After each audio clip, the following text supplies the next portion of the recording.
Deus tem nos falado desde o início. Adão ouviu a voz do Senhor no jardim do Éden. Deus também falou a Eva, e ela sabia quem estava falando, e deve ter tremido, pois reconheceu que o desobedecera. Duas pessoas, um homem e uma mulher, resolveram desobedecer a Deus e mergulharam no mundo onde a espiritualidade era negra e morta, um mundo fisicamente improdutivo, a não ser à custa de muito esforço e sofrimento. O mundo estava sob a condenação divina. A Bíblia ensina que o homem se encontra num período de trevas espirituais.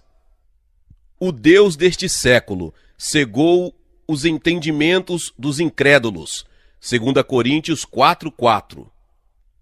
Isaías, o grande profeta hebreu, disse: apalpamos as paredes como cegos, sim, como os que não têm olhos andamos apalpando, tropeçamos ao meio-dia como nas trevas, e entre os robustos somos como mortos. Isaías 59:10. Ele estava fazendo uma descrição vívida da cegueira espiritual, que na realidade é a escuridão espiritual. Encontrar-se em meio às trevas é uma experiência terrível. Quando estive na Inglaterra, logo após a Segunda Grande Guerra, certo dia, o nevoeiro era tão denso que um de nós tinha que caminhar na frente do carro para evitar que batesse na guia da calçada. Foi uma experiência que nunca tínhamos vivido antes, uma experiência de blackout ligeiramente aterrador. Infinitamente pior seria cair em trevas espirituais eternas. Existem pessoas cegas que enxergam melhor que outras que possuem ótima visão. Conhecemos uma belíssima jovem coreana que tem uma voz maravilhosa, que já foi descrita como elétrica e que também toca piano de forma esplendorosa. Essa jovem Kim é cega, mas enxerga melhor que muita gente com visão total, e não considera sua cegueira como deficiência, mas sim como um dom de Deus. Descobri que ela possui uma grande acuidade mental, psicológica e espiritual, absolutamente admirável. O homem também é espiritualmente surdo. Outro grande profeta disse que o povo tem ouvidos para ouvir, mas não ouve. Ezequiel 12:22. Jesus disse o mesmo, ainda com maior ênfase. Se não ouvem a Moisés e aos profetas, tampouco se deixarão persuadir, ainda que ressuscite alguém dentre os mortos. Lucas 16:31. A diferença entre a surdez física e a espiritual é muito bem ilustrada em nossas campanhas. Sempre temos uma seção do auditório reservada para os surdos mudos e muitas vezes passo ali para apertar a mão daquelas pessoas. Em certa cruzada, cerca de 12 surdos vieram ver-me em meu gabinete e conversei com eles através de um intérprete. A luz de Cristo brilhava claramente na fisionomia de alguns deles. O mundo do surdo é muito difícil de ser entendido por aqueles que desfrutam de uma boa audição, mas todos os dias caminhamos no mundo de pessoas surdas espiritualmente. Espiritualmente falando, muitos homens estão mais que surdos e cegos, estão mortos. Estando vós mortos nos vossos delitos e pecados. Efésios 2:1. Para os que estão mortos espiritualmente, não existe possibilidade de comunhão com Deus. Milhões de pessoas anseiam por um mundo de felicidade, luz, harmonia e paz, mas em vez disso, acham-se envolvidas por um mundo de pessimismo, trevas, discórdias e tumultos. Elas procuraram a felicidade, mas esta parece fugir delas, assim como um raio de sol ou um fecho de luz ilude a criança que tenta agarrá-lo. Muitos desistem e entregam-se ao pessimismo. Muitas vezes, esta atitude de desespero os conduz a um círculo de festas ou bares, onde tentam apagar a realidade de seu mundo com a irrealidade do álcool. Às vezes, tais pessoas são levadas às drogas ou a dedicar-se desesperadamente a um passatempo ou esporte. Todos estes são sintomas da grande enfermidade que é o escapismo e são causados por uma infecção terrível chamada pecado. Muitas pessoas gostariam de poder dissecar a Deus em seus microscópios. Estabelecem seu próprio método de análise e depois não chegam a nenhuma conclusão. Deus continua sendo, para elas, o grande silêncio cósmico, desconhecido e invisível. E, no entanto, ele se comunica com aqueles que se mostram dispostos a emudecê-lo. Ele penetra no silêncio escuro com revelações francas e vivificantes através da natureza, da consciência humana, das Escrituras e da pessoa de Cristo. Deus fala pela natureza. Eu assisti ao nascimento de meu filho mais novo. Também meus 3 genros e meu filho mais velho assistiram ao nascimento de seus filhos. Todos sentimos que havíamos presenciado um milagre. Como disse um dos médicos, quem pode negar a existência de Deus depois de assistir a um parto? Em sua linguagem peculiar, a natureza nos fala da existência de Deus, seja no choro de uma criança ou no canto de uma cotovia. É a linguagem da ordem, da beleza, da perfeição e da inteligência. A complexidade de detalhes de uma flor é obra das mãos de Deus. Os instintos das aves foram designados por ele. Deus fala ao homem pela regularidade das estações do ano, pelos movimentos do sol, da lua e das estrelas, pelo equilíbrio dos elementos que nos permite respirar.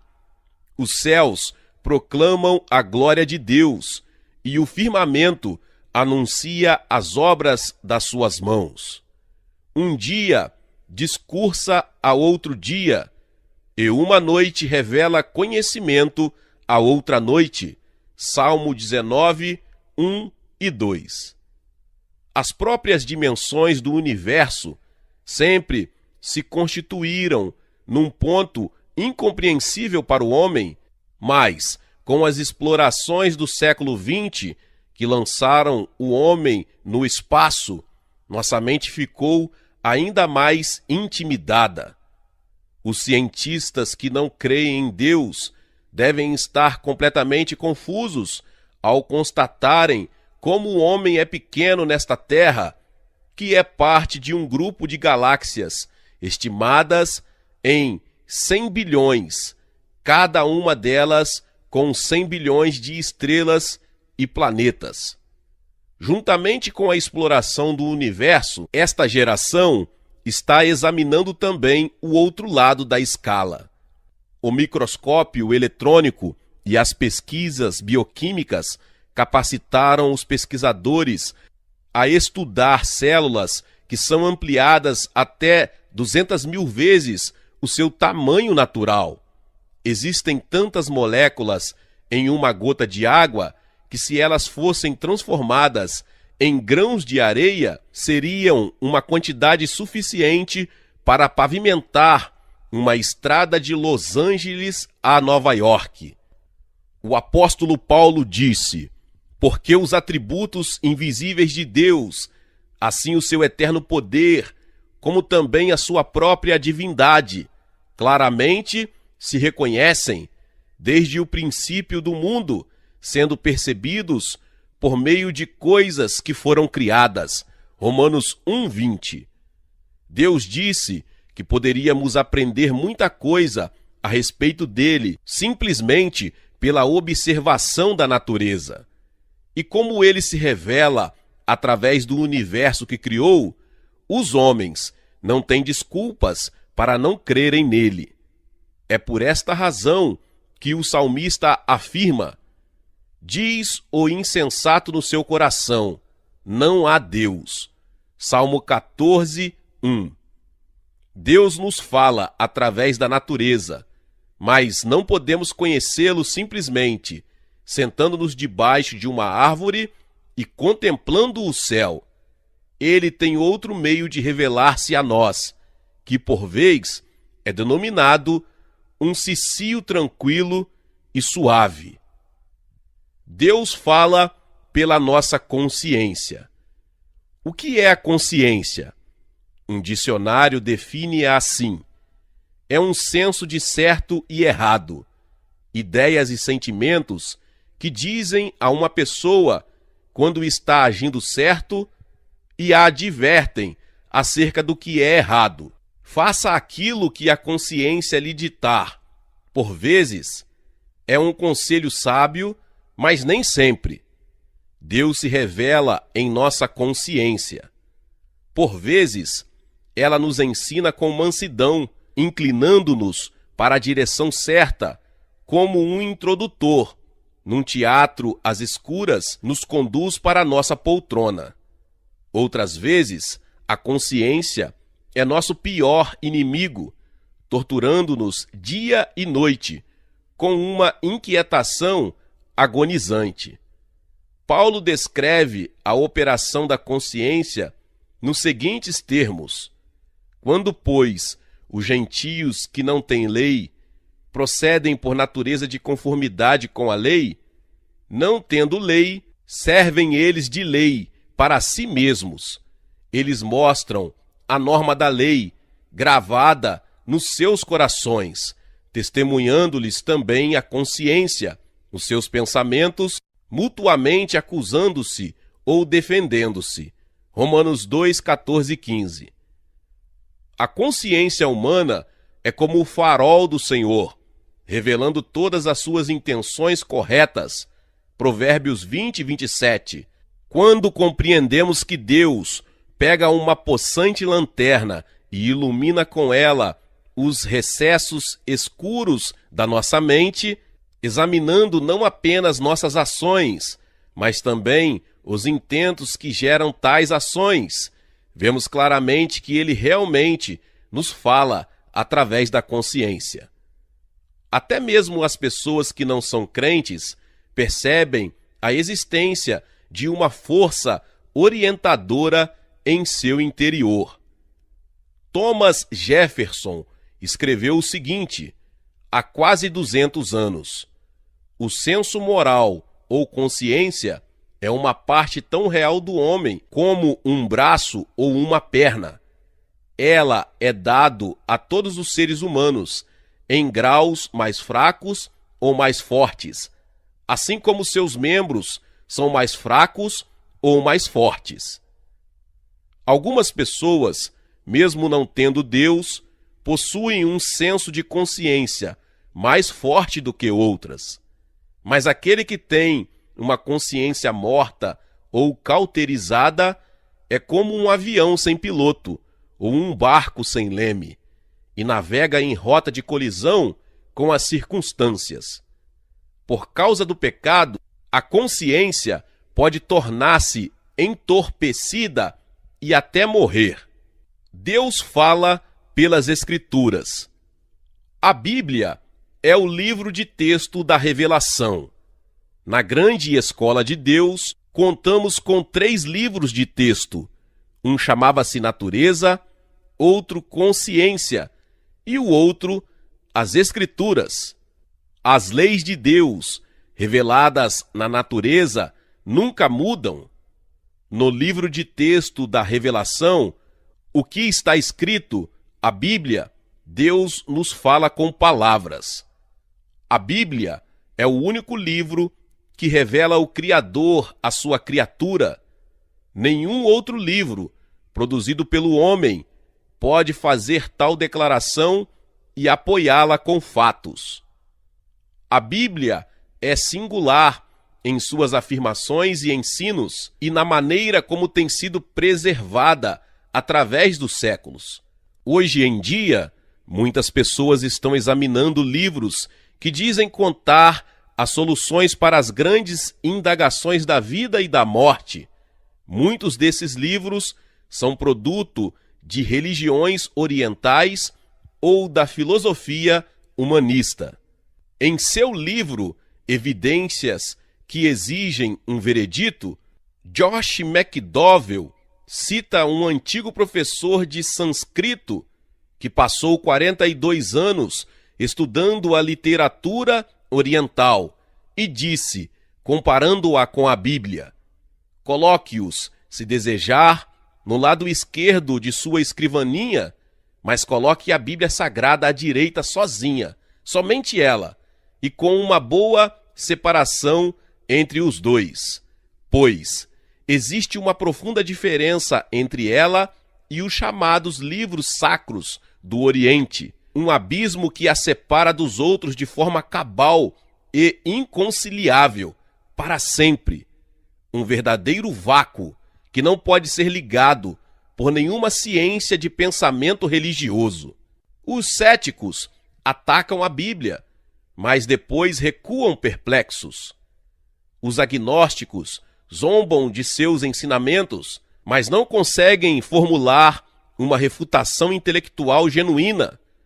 Os ateus negam sua validade, mas são obrigados a render-se ao verificarem que ela é acurada historicamente e provada pela arqueologia. Peguei certa vez uma renomada revista noticiosa e li uma declaração de certo chefe de Estado a respeito das atuais tendências econômicas. Até aí nada de espantoso. Todos nós temos ouvido ou lido declarações feitas por homens e mulheres todos os dias. E quando as ouvimos de várias fontes, sentimos-nos inclinados a crer nelas e passá-las a outras pessoas. Se encontrarmos um livro que afirma em centenas de situações diversas que, por exemplo, a rainha da Inglaterra disse certas coisas, acreditaremos que ela realmente fez tais declarações, não há dúvida nenhuma. Os escritores bíblicos falaram de muitos modos para indicar que fora Deus quem lhes dera as informações que possuíam. Somente no Velho Testamento, eles afirmaram 3.000 vezes que Deus falou alguma coisa.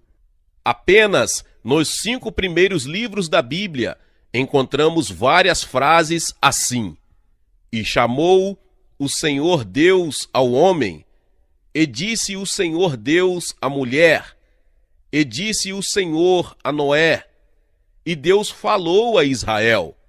Disse Deus, e falou o Senhor, dizendo, e ordenou o Senhor.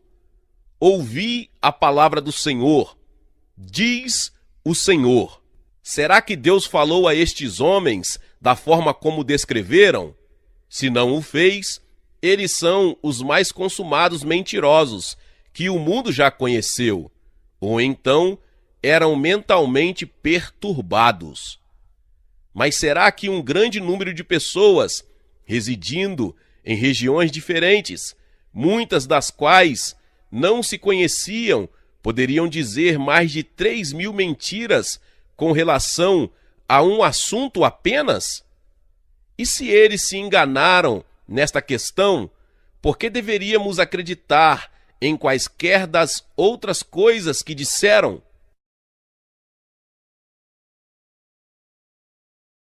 E se não, então não podemos crer que as profecias desses homens se cumpriram, mas elas se cumpriram. Se uma pessoa mente para nós uma ou duas vezes, começamos a desconfiar dela. Começamos a achar difícil, quando não impossível, crer em qualquer coisa que ela diz. Jesus citava o Velho Testamento frequentemente. Ele o conhecia bem e nunca duvidou das Escrituras. Ele disse: a Escritura não pode falhar. João 10:35. Os apóstolos também citavam textos do Velho Testamento muitas vezes. Paulo disse: toda a Escritura é inspirada por Deus, 2 Timóteo 3,16. E o apóstolo Pedro declarou: porque nunca jamais qualquer profecia foi dada por vontade humana. Entretanto, homens falaram da parte de Deus, movidos pelo Espírito Santo. 2 Pedro 1,21. Muitas pessoas passaram a crer na Bíblia por intermédio de uma fonte de segunda mão. Um conhecimento superficial, colhido de filmes épicos sobre a Bíblia, filmes de TV, coisas que se ouvem dizer, e cursos de religiões comparadas, fornecem-nos apenas uma visão humana das Escrituras. Hoje, no ginásio e nas faculdades, os jovens têm aula sobre a Bíblia como literatura. Muitas vezes, estes cursos têm a finalidade de solopar a fé dos jovens, a não ser nos casos em que o professor compreende a Bíblia e tem uma fé robusta em Deus. Conheço jovens que estudaram assuntos tais como os mitos e discrepância da Bíblia. Informações de segunda mão não servem. Um verso ou um relato bíblico pode falar a um coração de uma forma que outra pessoa nunca imaginaria. Foi uma fonte de primeira mão, numa livraria de segunda mão, que transformou a vida de toda uma família. Minha esposa tem uma fraqueza por livros, principalmente livros antigos, velhos clássicos evangélicos que já saíram de publicação. Algum tempo atrás, a livraria Foyles, de Londres, mantinha um grande departamento de livros religiosos de segunda mão. Certo dia, durante a cruzada que realizamos ali em 1954, ela estava examinando alguns livros na loja, quando um nervoso balconista apareceu, surgindo de trás de uma pilha de livros, e perguntou-lhe se ela era a senhorita Grant.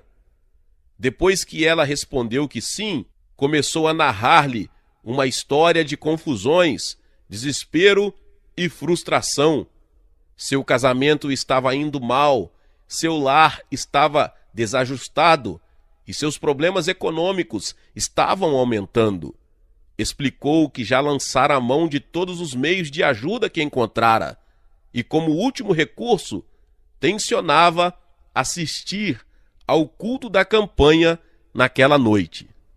Ruth disse-lhe que oraria por ele e ela o fez. Isso foi em 1954. Em 1955, retornamos a Londres e novamente minha esposa foi ao departamento de livros de segunda mão de Foyles e dessa vez o mesmo balconista apareceu de trás das pilhas de livros, mas o rosto iluminado por um sorriso. Depois de expressar seu contentamento em vê-la de novo, ele contou-lhe que fora ao culto naquela noite no ano anterior, como dissera que faria. Ele encontrara o Salvador e os problemas de sua vida haviam sido solucionados. Depois, ele indagou de Ruth se ela estaria interessada em saber qual fora o versículo que tocara o coração dele. Ela estava, e depois voltou com uma Bíblia bem gasta. Abriu-a no Salmo 102, que eu lera na noite em que ele fora à cruzada. Indicou o verso 6. Sou como pelicano em um deserto, como a coruja das ruínas. Esta palavra descrevera para ele as condições de sua alma com tanta exatidão que pela primeira vez ele compreendeu bem como Deus o amava e o entendia. Em consequência disso, ele experimentou uma conversão genuína ao Senhor Jesus Cristo. E posteriormente, toda a sua família foi salva também. Em 1972, minha esposa esteve em Londres, participando de uma reunião em Haringey. Ao término da cerimônia, um cavalheiro aproximou-se dela e não foi preciso que ele se apresentasse. Ela reconheceu aquele balconista de Foyles. Ele estava radiante de felicidade e apresentou-lhe sua família, todos crentes, e relatou que agora todos trabalhavam na obra do Senhor, porque Deus lhe falara quando ele era uma coruja das ruínas. Faça uso deste instrumento de comunicação pelo qual Deus nos fala, isto é, a Bíblia. Leia-a, estude-a, memorize-a. Ela modificará sua vida inteiramente. Ela não é um livro qualquer. É um livro vivo que opera em seu coração, mente e alma. Falando em lugares escuros. Nos lugares onde existe fácil acesso à Bíblia, ela pode até ficar empoeirada numa prateleira. Entretanto, nos países onde é considerada a literatura subversiva, ela fala de maneiras as mais incomuns. Um famoso violinista foi convidado, alguns anos atrás, por Zhou Enlai para lecionar uma das mais proeminentes universidades da República Popular da China. Disseram-lhe que quando quisesse deixar o país, poderia fazê-lo imediatamente. 7 anos depois, esse violinista achou-se completamente desiludido. Quando se dirigiu ao departamento para obter um visto de saída, este lhe foi negado. Mas ele continuava indo ali todos os dias, e numa dessas vezes, alguém colocou um pedaço de papel em seu bolso. Chegando em casa, sentiu-se no bolso, tirou e verificou tratar-se de uma página da Bíblia. Leu-a com muito interesse e sentiu que ela lhe falava ao coração de maneira estranha.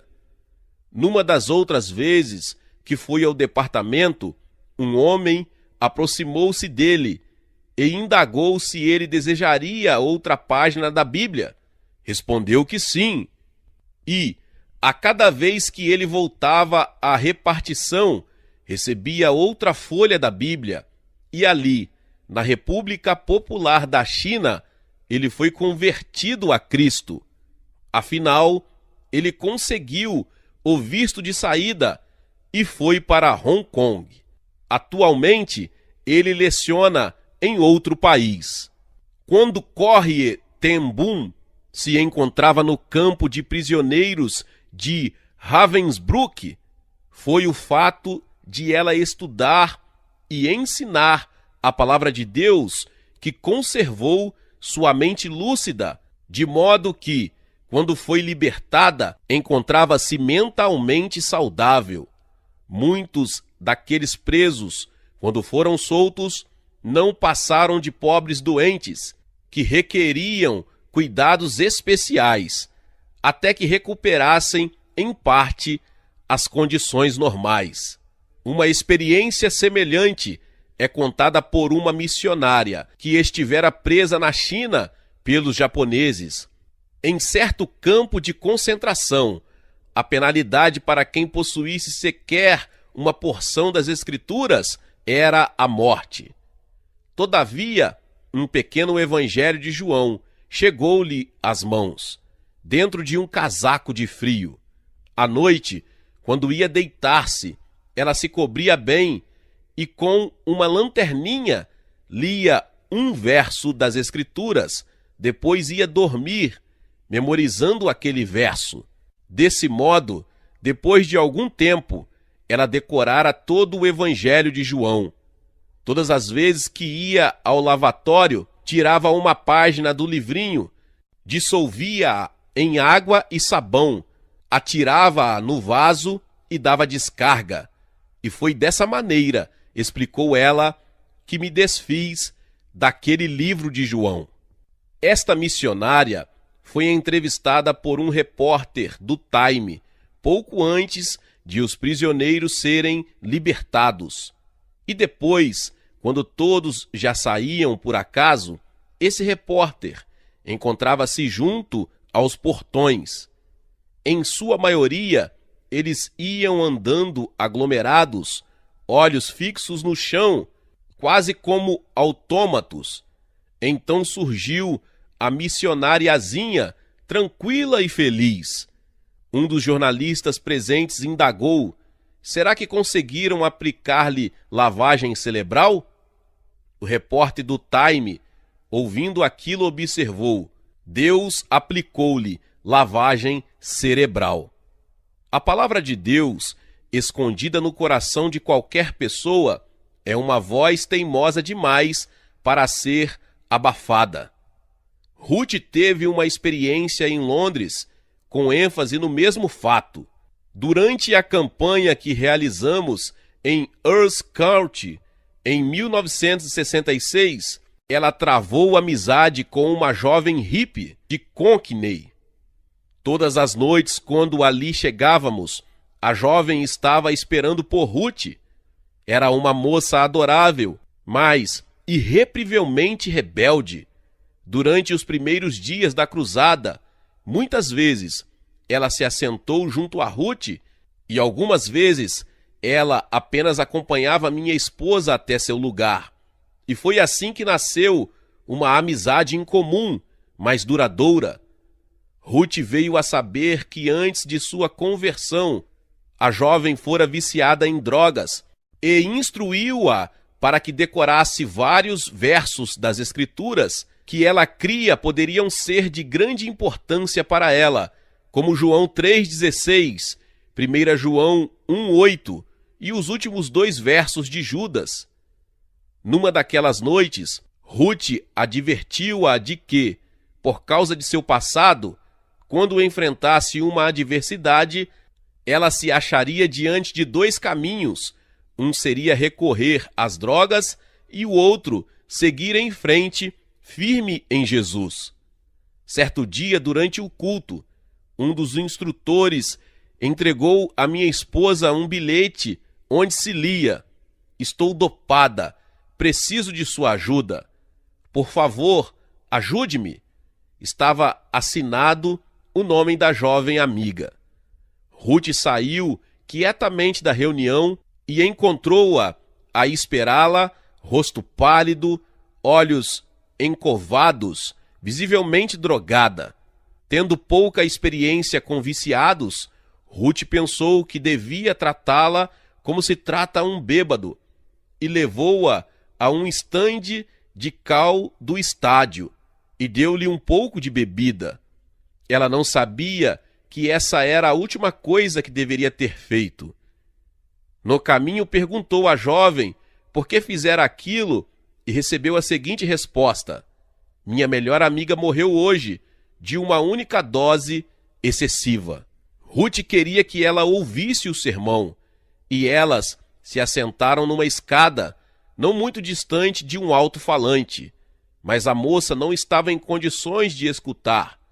Percebendo que sua jovem amiga estava rapidamente perdendo a noção das coisas, Ruth escreveu em um papel um cartãozinho que tirara do fundo de uma caixa de lenços de papel as seguintes palavras: Deus me ama. Jesus morreu por mim. Não importa o que eu faça, ele me perdoará, se eu me arrepender e pedir-lhe perdão. No ano seguinte, 1967, voltamos a Londres e realizamos outra série de conferências no Earls Court. Certa tarde, Ruth estava tomando chá com sua jovem amiga hippie. A jovem enfiou a mão em sua bolsa sacola e tirou de lá um cartãozinho amarfanhado, o mesmo no qual Ruth escrevera aquelas palavras no ano anterior. Indagou de minha esposa quando ela escrevera aquilo. Ela respondeu-lhe, mas a moça não se lembrava de nada do que se passara na ocasião. Depois, ela repetiu de cor os versos que Ruth lhe recomendara que decorasse e perguntou-lhe quando os memorizara. Ruth explicou-lhe, mas ela não se recordava. É interessante notar que as drogas haviam lhe causado uma amnésia apenas parcial, mas não tinha apagado da sua mente a palavra de Deus que ela escondera no coração. Uma situação semelhante ocorreu quando Ruth sofreu um acidente certa vez. Quando tentava armar um balanço para nossos netos, ela caiu de uma árvore, sofreu uma contusão bem séria e ficou inconsciente por quase uma semana. Logo que recobrou a consciência, o que mais a preocupou foi o fato de que não se recordava de muitas coisas, mas sua maior perda foi a dos versículos bíblicos que decorara no decorrer dos anos. Em seu caderninho de anotações, ela registrou o que lhe acontecera certa noite, quando estava orando acerca do fato. Como que brotando do nada, ocorreram-lhe as palavras: com amor eterno eu te amei, por isso, com benignidade te atraí. Não se lembrara absolutamente de quando memorizara aquele verso, pois sua mente ainda estava meio nebulosa. Mas o certo é que o verso fora fixado ali. Deus fala através de Cristo. Deus nos fala com a maior clareza na pessoa de seu Filho Jesus Cristo. Deus, nos últimos dias, nos falou em um que é seu Filho. Hebreus 1, 1 e 2. Em todos estes séculos, muitas pessoas têm acreditado que Deus é apenas um espírito que se encontra no interior de todos nós. Tolstói, o grande escritor russo, disse: todos os homens reconhecem existir dentro de si mesmos um espírito livre e racional, independente de seu corpo. Este espírito é o que chamamos de Deus. Os filósofos encontram Deus em todas as coisas. No primeiro século, o filósofo romano Sêneca estabeleceu um princípio para a crença através dos séculos, ao escrever: chamem-no de natureza, destino, fortuna. Todos estes nomes são designações de um mesmo e único Deus.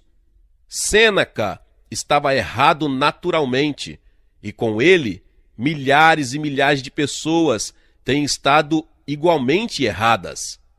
Em algumas regiões do mundo, encontramos referências à crença de que Deus visitaria a Terra.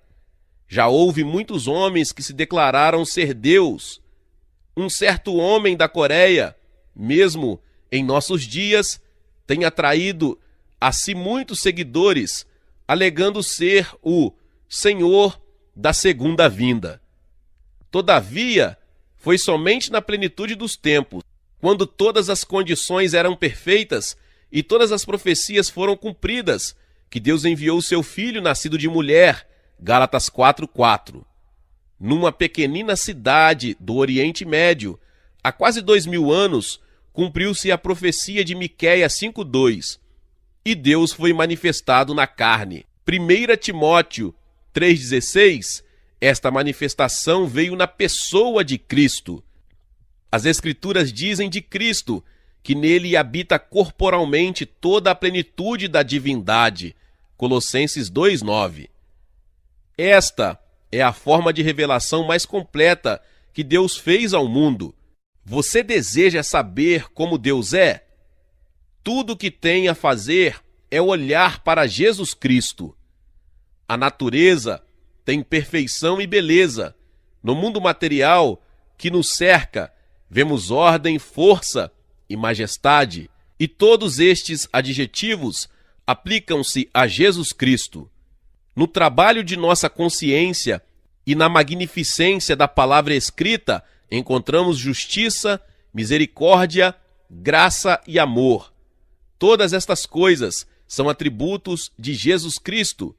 E o Verbo Logos se fez carne e habitou entre nós. João 1,14.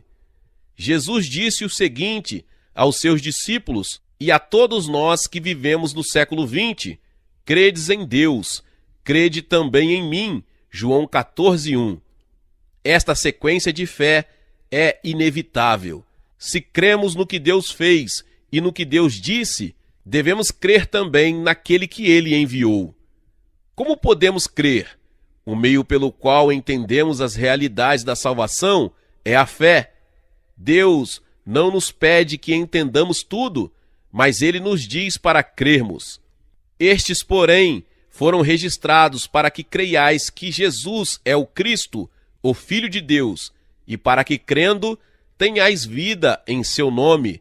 João 20:31.